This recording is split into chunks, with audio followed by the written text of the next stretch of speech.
Welcome to Learn for Exam. My name is Gurpreet Singh. In this video, we'll talk about NMET exam की slot booking कैसे करते हैं, साथ ही साथ आपको किस दिन एग्जाम देना चाहिए कि आपका सबसे ज्यादा स्कोर आ जाए. ठीक है, सो उसके बारे में बात करेंगे डिटेल के अंदर. So let's start. सबसे पहले हमारा जो फोन नंबर है, ये है हमारी हेल्पलाइन नंबर. यहाँ से आपको क्या मिलेगा भाई, आपके बहुत सारे पैसे बच सकते हैं. फॉर्म्स कौन से भरने चाहिए, कौन से नहीं. जब जब फॉर्म आएंगे तो आप पूछ सकते हैं मेरी टीम से कि भाई मुझे एसपीजन का फॉर्म भरना चाहिए, मुझे आईएमआई का फॉर्म भरना चाहिए, मेरे मॉक्स में इतने स्कोर आ रहे हैं. तो इसकी मदद से आप अपने पैसे बचा सकते हैं. बहुत सारे पैसे बचते हैं. जैसे सिम्बॉयसिस का एग्जाम देने जाओगे तो उसमें तो इतने सारे कॉलेज है, इंटू 2 कर लो, उतने आपको फॉर्म भरने पड़ेंगे कॉलेज के. पर क्या सारे भरने चाहिए? नहीं. तो ये सब कुछ आपको मिलेगी यहाँ पर गाइडेंस. साथ साथ आपको फॉर्म फिलिंग में असिस्टेंस, जैसे स्लॉट बुकिंग में कोई दिक्कत आ रही हो, कुछ भी इशू आ रहा हो, तो भी आपको मिल जाएगी गाइडेंस. साथ साथ लास्ट मिनट क्वेरीज आप पूछ सकते हैं. एंड संडेज को हम रिप्लाई नहीं करते हैं. ऑफिस टाइमिंग 10 से 6 में रहती है. इसके बीच में मैसेज करोगे तो आपको डेफिनेटली रिप्लाई मिल जाएगा. ठीक है, और उसके बाद करोगे तो थोड़ी देर बाद ही मिलेगा, जिसकी ऑफिस की टाइमिंग के अंदर ही रिप्लाई मिलता है. So to get a mentor just WhatsApp on this number और save this number for future. Now सबसे पहले आपको वेबसाइट जो है इनकी मेन वेबसाइट mba.com/exam/nmat, यहाँ पे जाना है. आप लॉग इन कर सकते हैं, रजिस्टर कर सकते हैं. वो मैंने इसके ऑलरेडी वीडियो बना रखी है, how to register for this NMAT exam. वो आई बटन में यहाँ पे आ रहा होगा. आप वहां से क्लिक करके अगर रजिस्ट्रेशन प्रोसेस चेक करना चाहते हैं तो वो आप चेक कर सकते हैं. नाउ अब उसके ये पार्ट 2 है. अब हमने यहाँ पे लॉगिन कर लिया. लॉगिन करते हैं या फिर आप जैसे ही पेमेंट करेंगे, अगर आपने रजिस्ट्रेशन के जस्ट बाद ही पेमेंट कर दिया, तो पेमेंट करने के बाद थोड़े टाइम बाद आपको यहाँ पर बुक एग्जाम स्लॉट का दिखने लग जाएगा. इन्होंने खुद ही लिखा है कि जब भी आप पेमेंट बुक करते हैं, देते हैं, तो टिपिकली 5 से 10 मिनट लगते हैं इसको शो होने में. ये ऐसे ब्लू हो जाता है. एंड इस पर आप जैसे ही क्लिक करेंगे, देन आपको ये पूछेगा एग्जाम मोड. अच्छा, इस बार याद रखेगा, एग्जाम मोड इस बार सिर्फ टेस्ट सेंटर है. इन्होंने होम वाला टेस्ट हटा दिया है ड्यू टू द रीजंस की. आप अगर आपने न्यूज़ पढ़ी होंगी तो बहुत सारे लीकेजेस के इश्यूज आए थे कि भाई एग्जाम टेस्ट से घर से दे रहे हैं तो लोगों के स्कोर बहुत ज़्यादा आ रहे हैं. एक ग्रो भी पकड़ा गया था जीमैट को लेकर, अगर आपने देखा हो, न्यूज़ में था. बट खैर उसको छोड़िए, इन्होंने उस चीज़ को कर दिया है सॉल्व. और इसके अंदर बहुत सारे चेंजेस हुए हैं, बहुत नए नए चेंजेस हुए हैं एग्जाम स्लॉट के अंदर, तो वो मैं आपको दिखाऊंगा. एट टेस्ट सेंटर इसको आप सबमिट करेंगे. Once you submit, after that आपके सामने ऐसा आ जाएगा कि भाई इस डेट से लेके इस डेट के अंदर आप देंगे, और 2 घंटे 15 मिनट का एग्जाम रहेगा. 15 मिनट आपके वो जो स्टार्टिंग इंस्ट्रक्शंस आती है उसको पढ़ने के लिए 15 मिनट ऐड है. वैसे तो 120 मिनट का एग्जाम है. यहाँ पे कुछ बच्चे आते हैं, आप कह रहे हो 120 मिनट का है, यहाँ लिखा है 2 घंटे 15 मिनट का, बेवकूफ बना रहे हो. 15 मिनट इंस्ट्रक्शन पढ़ने के लिए दिए जाते हैं एक्स्ट्रा. ठीक है, ऑलराइट. इसको आप प्रोसीड पे यहाँ पे क्लिक करेंगे. वंस यू प्रोसीड, आपके सामने पॉलिसी एग्रीमेंट आएगा. इसको मैं बाद में बता दूंगा, बट मेजरली इसमें क्या लिखा है, एडमिट कार्ड जो है सबसे बड़ा चेंज. देखो, ये उसी को ही पता होगा जो इतनी बारीकी से जानता है एडमिट, जो जैसे कि मैं. एडमिट कार्ड इस बार आपको हर बार, अगर आप 3 बार एग्जाम दे रहे हो तो हर बार आपको नया एडमिट कार्ड फ्रेश प्रिंट करना पड़ेगा और वो सेंटर पे लेके जाना पड़ेगा. अच्छा, पहले क्या होता था, एक ही एडमिट कार्ड आप सारे सेंटर पे जितनी बार दे रहे हो उतनी बार ले जाओ. एक ही एडमिट कार्ड निकाल लिया उसी पे, क्योंकि उसी पे साइन हो रहे थे, ऐसा रहता था. अच्छा, पहले एडमिट कार्ड की कोई वैल्यू भी नहीं होती थी, अब बहुत वैल्यू है. अब सारी वैल्यू ही एडमिट कार्ड की है. वो भी कैसे, मैं आगे बताता हूँ. 7 दिन पहले आएगा. जैसे कि आपका 5 नवंबर को एग्जाम है, तो उससे 7 दिन पहले आपको एडमिट कार्ड मिल जाएगा आपके पोर्टल पे. अगर मैं यहाँ पे दिखाऊं बैक जाकर, तो अगर आप देखेंगे तो व्यू एग्जाम स्टेटस है, डाउनलोड एडमिट कार्ड है, डाउनलोड स्कोर कार्ड है, यहीं पे सब कुछ आएगा. तो ये ऑटोमेटिक ब्लू हो जाएगा और ये आप अपना एडमिट कार्ड देख सकते हैं 7 दिन पहले. अच्छा, अब आगे आते हैं. जब आप एग्जाम देने जाएंगे तो अब आपको एक ही वैलिड आईडी फोटो आईडी लेके जानी है, which is a very welcome change. और तालियां बजनी चाहिए भाई एनमेट जीमैक के लिए. बहुत ही बढ़िया एनमेट बाय जीमैक टीम ने किया है. पहले यहाँ पर इंडिया में 2-2 आइडिया चाहिए होती थी एनमेट देने वालों के लिए.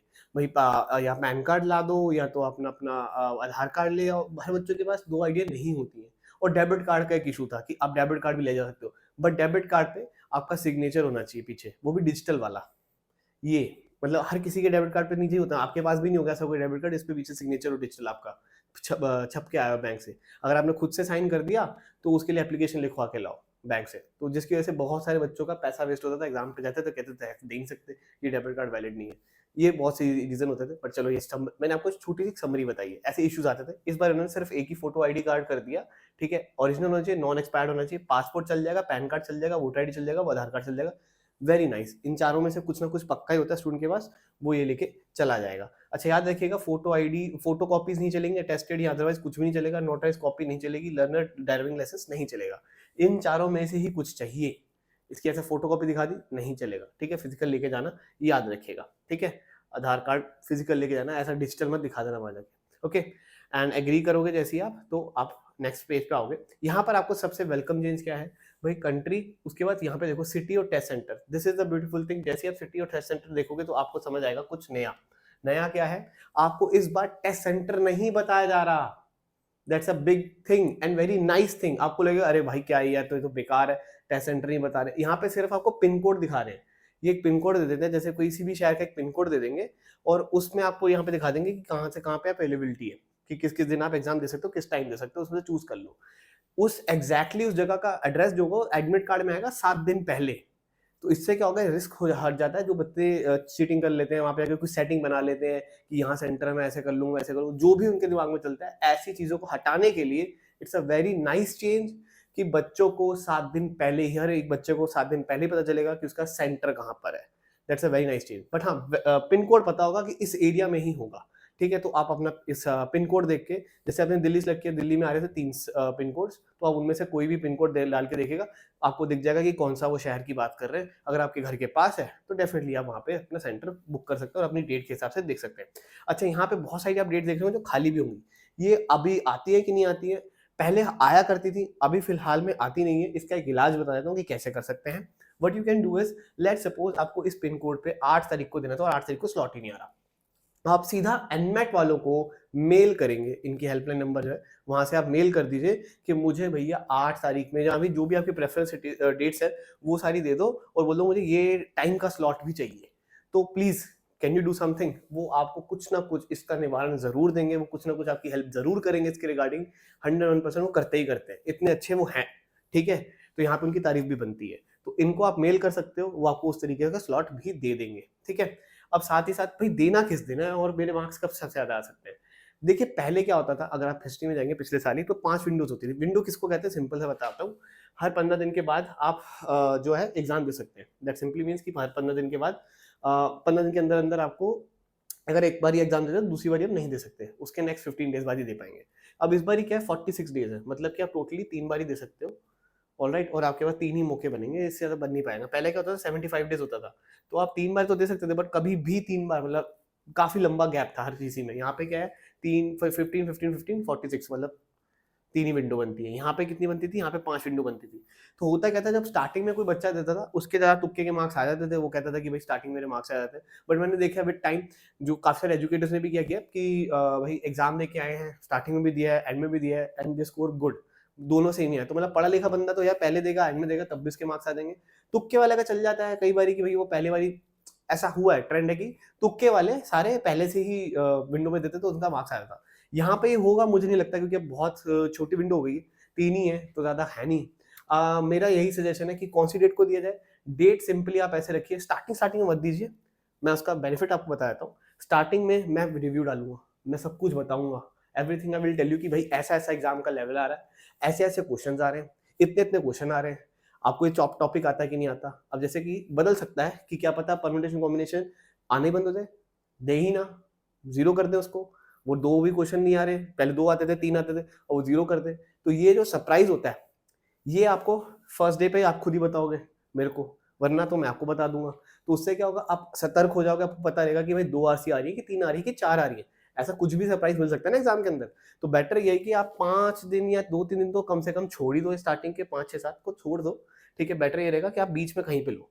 ठीक है, अब इसके बाद में कहीं भी लो, मतलब लेट्स सपोज मैं आपको बताता हूँ। एक तो हो गया 5, यहाँ से 15 दिन ऐड कर लो, तो 5, 10 और 15 और 20 के बाद यहाँ तक आपकी फर्स्ट विंडो रहेगी शायद से। ठीक है, अप्रॉक्स मैंने काउंट नहीं किया है, पर अप्रॉक्स इसके आसपास, या 19 होगी या तो 20 होगी, 19 होगी शायद।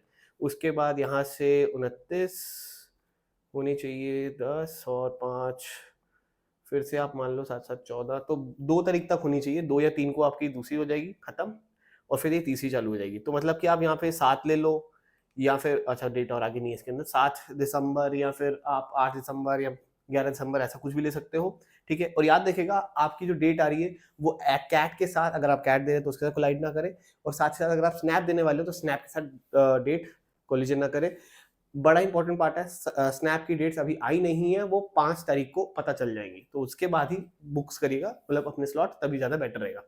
अच्छा, जैसे मैं बता रहा था, यहाँ पे इस वाले डेट के आसपास या सर डेट के आसपास आप बुक कर सकते हो, और विद फॉर सेकंड विंडो आप इस तरफ से बुक कर सकते हो। ठीक है, बहुत अर्ली स्टेज में मत बुक करना। अगर कोई सरप्राइजिंग एलिमेंट आया तो आपको पता ही नहीं चलेगा। इस तीनों विंडो में जो भी आएगा सरप्राइजिंग एलिमेंट, मैं तीनों विंडोज का आपको रिव्यू तो दूंगा ही दूंगा, दैट इज फॉर श्योर। वो तो प्रथा है L4E की, वो हर बार आपको बताता है कि भैया कैसा ऐसा एग्जाम आ रहा है। इन सारी इन्फॉर्मेशन के लिए सब्सक्राइब जरूर कर लेना अभी के अभी, जिन्होंने अभी अभी नई वीडियो देख रहे हैं और अभी तक सब्सक्राइब नहीं किया था, ठीक है। अब पता चल गया। अच्छा, अब देखते हैं कि एग्जाम दूं किस दिन, मतलब कि कैसे मेरे को पता चल जाए मैं एग्जाम रेडी हूँ। L4E की जो टेस्ट सीरीज है उसमें आपका जितना भी स्कोर आ रहा है, हमारी टेस्ट सीरीज A1 है, नंबर 1 है पूरे इंडिया के अंदर। किसी भी स्टूडेंट से पूछ लेना भाई L4 आपकी एनमेट की टेस्ट सीरीज के लिए L4E का ही नाम आएगा, ठीक है। तो L4E की टेस्ट सीरीज लीजिए। L4E की टेस्ट सीरीज में आपका एनमेट के स्कोर में जितना आएगा, लेट्स सपोज अगर आपका 220 आने लग गया और 230 के रेंज में आ रहा है, देन 101% आप जरूर से 101% आप एग्जाम देने जाओ। और मैं इतना रिकमेंड करता हूं कि अगर आप 5 से 19 में दे रहे हो तो हमारे मॉक नंबर 11 एंड 12 उस समय जरूर दीजिएगा, ठीक है। और उसके बाद अगर आप 19 से 2 में दे रहे हो तो आप मॉक नंबर 13 एंड 14 जरूर दीजिएगा। और अगर आप 3 के बाद दे रहे हो तो आप 15 और 16 में मॉक जरूर दीजिएगा। उसी में 5 से पहले मत दीजिएगा, क्योंकि हमने तब तक ये मॉक बनाया ही नहीं होगा। ये मॉक ही बनता है 5 तारीख के बाद, ठीक है। 5 की रात को ये पब्लिश होगा तो ये वाला देना। और ये 9-19 के बाद ये फिर पब्लिश होगा, 13-14 वो तब देना। ऐसे ही आपका ये 2 या 3 के बाद अपडेट हो जाएगा 15-16 वाला, वो तब दे देना, ठीक है। तो ये मॉक्स जरूर से दीजिएगा। इनमें आपका अगर 220 230 आ होगा तो आप पक्का मार लोगे, स्कोर कर दोगे, आप कर दोगे, फोड़ दोगे आप, ठीक है। That's my take. नाउ जैसे ही आप अपना स्लॉट वॉट बुक कर लोगे, आपको अपॉइंटमेंट नंबर ये सब दिख जाएगा, अपने डैशबोर्ड पे वापस जा सकते हो। पर एडमिट कार्ड का वेट करना पड़ेगा फॉर द परफेक्ट एड्रेस। जो भी चेंजेस करे इस बार मुझे बहुत अच्छे लगे ये चेंजेस, ये काफ़ी अच्छे हैं। और इससे जो स्टूडेंट्स को ये दिक्कत आती थी, मैंने जैसे कि हमेशा ही कहा है एट होम देना ही नहीं चाहिए, बहुत दिक्कत आती है और हर बार स्टूडेंट का ही लॉस होता है। अगर आप मेरी पुरानी वीडियोस देखोगे तो मैंने 2020 में कहा था कि हाँ अच्छी बात है, बट जैसे मैंने उसका फीडबैक देखा था कि भाई बच्चों के एग्जाम ही कैंसिल हो जाते हैं और उसके बाद पैसे भी नहीं वापस आते, तो फिर मैंने कहा भैया ये तो बहुत ही बेकार है। इसलिए मैंने 21 में मना किया, 22 में मना किया, 23 में मना किया कि एट होम मत लो मत लो मत लो। पर इस बार फाइनली उन्होंने हटा ही दिया, बहुत ही बढ़िया। क्योंकि प्रॉब्लम स्टूडेंट को आ रही है ना, अगर आपका लाइट चली गई या पंखा चल गया या कुछ भी है, किसी ने दरवाजा खोल दिया, एग्जाम किसका कैंसिल हुआ? स्टूडेंट का। और आपने साइन पहले करा लिए कि अगर एग्जाम कैंसिल होगा तो पैसे वापस नहीं होंगे। मैंने कहा भाई साहब वाह, उसका अगर हल्का सा नेट चला गया या फिर इन्सुलेटर का नेट चला जाता था तब भी ऐसे ही होता था। बट कोई बात नहीं, अब सब चीजें सॉल्व हो चुकी हैं। Great thumbs up to the NMAT by GMAT team. Okay, अब एनमेट वही मेंटोर के लिए आप प्लीज ये चीज मैं रिपीट नहीं करना चाहता, नंबर सेव कर लो, ठीक है। अगर आपको व्हाट्सएप चैनल को ज्वाइन करना है तो इस चैनल को आप यहाँ से स्कैन कर सकते हैं कोड को, या फिर आप डिस्क्रिप्शन में लिंक दिया हुआ है वहाँ से आप ज्वाइन कर सकते हैं। यहाँ पे मेरे डायरेक्ट मैसेज आते रहते हैं, जो भी आपको अपडेट्स मिलनी होगी कि इसका फॉर्म आ गया किसका नहीं आ गया, वो सारा आपको यहाँ पे मिलता रहता है। With that we have NMAT का क्रैश कोर्स, अभी तो ये फुल हो गया इस साल का, इस महीने का बैच। नेक्स्ट मंथ में अगर आप ट्राई करना चाहें तो आप एनरोल कर सकते हैं। Then we have super MBA book, जिसकी मैं बात कर रहा था कि भाई ये जरूर लीजिएगा। बहुत सारी वीडियोस में बता चुका हूँ, super MBA book is highly recommended, आप इसको ले सकते हैं। With that we have test series, ये L4E जाना learnforism.com पे, यहाँ पर आपको एनमेट की टेस्ट सीरीज मिल जाएगी। इसके अंदर 16 फुल लेंथ मॉक्स आएंगे, 11 से 16 तो मैंने बता दिया विंडो मॉक्स होंगे, ठीक है। With that we have SNAP की test series which is 30 full length mocks and CAT की टेस्ट सीरीज में 20 है, इसमें 16 है, इसमें 30 है, ठीक है। तो डेफिनेटली आप चेकआउट कर सकते हैं। And we have daily free practice test, वो हमारे पोर्ट पे दिख जाएंगे। 2 LRDA के दिखते हैं, 3 RC के दिखते हैं, कैट और एनमेट दोनों ही लेवल के दिखते हैं, तो जरूर से इनको भी आप दे सकते हैं। एंड फ्री कोर्सेज के लिए जैसे कि आपको एनमेट का स्टडी प्लान चाहिए, कैट का स्टडी प्लान चाहिए, कैट का ब्लूप्रिंट चाहिए, कैट का सिलेबस चाहिए, एनमेट का सिलेबस चाहिए, कुछ भी चाहिए, आप इस नंबर पर व्हाट्सएप करिए, आपको वो सारी डिटेल्स मिल जाएंगी, ठीक है। PDF मिल जाएगी। Alright, so that's it, thank you very much. And अगर आपका कोई भी कमेंट है, तो कुछ भी क्वेरी है, पूछना है, नीचे कमेंट सेक्शन खुला है, आप वहाँ पे पूछ सकते हैं। और मेरी लेटेस्ट वीडियो के नीचे कमेंट करिए। अगर ये वीडियो आप 1 महीने बाद देख रहे हैं तो लेटेस्ट वीडियो पे जाके कमेंट करिए, मैं 101% उस पर रिप्लाई देता ही देता हूँ। अगर वो रेलेवेंट कमेंट होता है तो मैं हर स्टूडेंट का रिप्लाई देता हूँ, ऐसा नहीं है मैं किसी का भी रिप्लाई ना दूँ। Okay, so that's it. And इसी बात पे लाइक जरूर करना एंड सब्सक्राइब जरूर करना एंड शेयर कर देना उन सभी के साथ जो एनमेट के स्लॉट बुकिंग को लेकर बहुत ज़्यादा चिंतित है कि कौन सा ले कौन सा ना ले। So thank you very much, bye bye.